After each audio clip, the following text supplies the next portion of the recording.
সফলতম হতে পারতাম তাহলে এত ছোট স্বপ্ন দেখতাম না, আমি পুরো পৃথিবীর মধ্যে সফলতম হওয়ার স্বপ্ন দেখতাম। কিন্তু স্বপ্ন এবং বাস্তবতার মধ্যে অনেক পার্থক্য রয়েছে। আজকে তাদের তিন বক্তা যে তথ্যগুলো দিয়ে গেলেন, তাদের তথ্য অনুযায়ী 1971 থেকে আজকে 2022 সালে এসে বাংলাদেশ প্রত্যেকটি ক্ষেত্রে উন্নত হয়েছে। হ্যাঁ, আমরা বিশ্বাস করি উন্নত হয়েছে, কিন্তু দক্ষিণ এশিয়ার অন্যান্য দেশ কিংবা পৃথিবীর অন্যান্য দেশ কি বসে রয়েছে?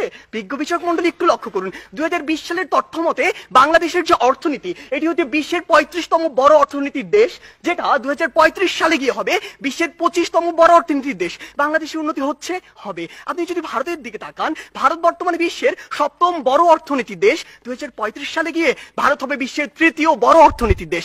ভারত আপনার দিকে তাকিয়ে বসে রয়েছে না, দক্ষিণ এশিয়ার অন্যান্য দেশ বসে থাকছে না, পৃথিবীর অন্যান্য দেশগুলো বসে থাকছে না।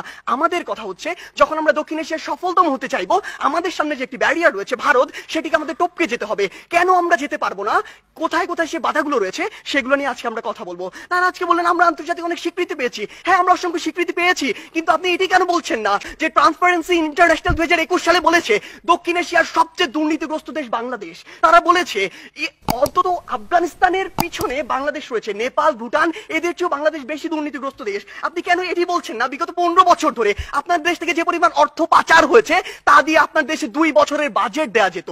আমাদের সমস্যাগুলো এই জায়গায়। আপনি শিক্ষা নিয়ে কথা বলছেন, বাংলাদেশের শিক্ষা খাত যদি লক্ষ্য করুন, পৃথিবীর কোন মধ্যম আয়ের দেশ, স্বল্প উন্নত দেশ কিংবা উন্নত দেশে জিডিপির মাত্র 2% শিক্ষা খাতে বরাদ্দ দেওয়া হয় না, বাংলাদেশে মাত্র 2% দেওয়া হয়। শুনে অবাক হবেন, এই 2%-এর অধিকাংশই চলে যায় আমাদের ওই শিক্ষক, কর্মকর্তা, কর্মচারীদের বেতন দিতে। আপনি যদি লক্ষ্য করুন যে আজকে কেন ভারত আপনার চেয়ে এগিয়ে থাকবে, আজকে এই পজিশন দাঁড়িয়ে পৃথিবীর যত মাল্টিন্যাশনাল কোম্পানি রয়েছে তাদের যদি একটি তালিকা করেন, সেরা 10টির অন্তত 9টি পাবেন যেখানে ভারতের যারা রয়েছে তারা সিইও, কিন্তু বাংলাদেশের একটিও পাননি, আগামী 10 বছরেও পাবেন না। এই ক্ষেত্রে গুরুত্বপূর্ণ কিছু কথা রয়েছে যেগুলো আপনারা উপেক্ষা করে যাচ্ছেন।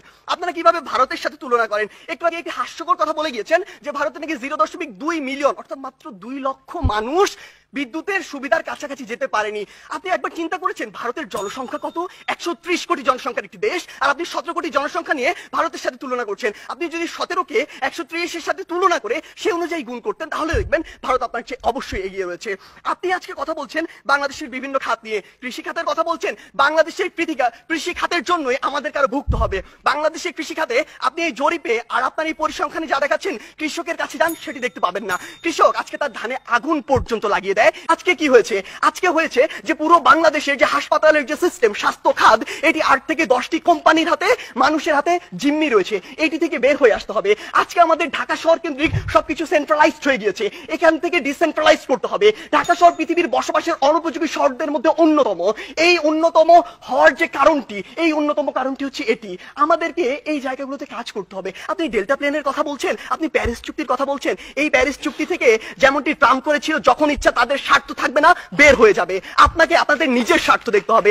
আপনি দেখবেন ওই কার্টাগোনা প্রোটোকল চালু হয়েছিল ঠিকই, যুক্তরাষ্ট্র মনে করেছে যে পরিমাণ কার্বন নিঃসরণের লিমিট দেওয়া হয়েছে সেটা তার পক্ষে মানা সম্ভব না, সে বের হয়ে গিয়েছে। তারা সেইটুকুই লক্ষ্য করবে।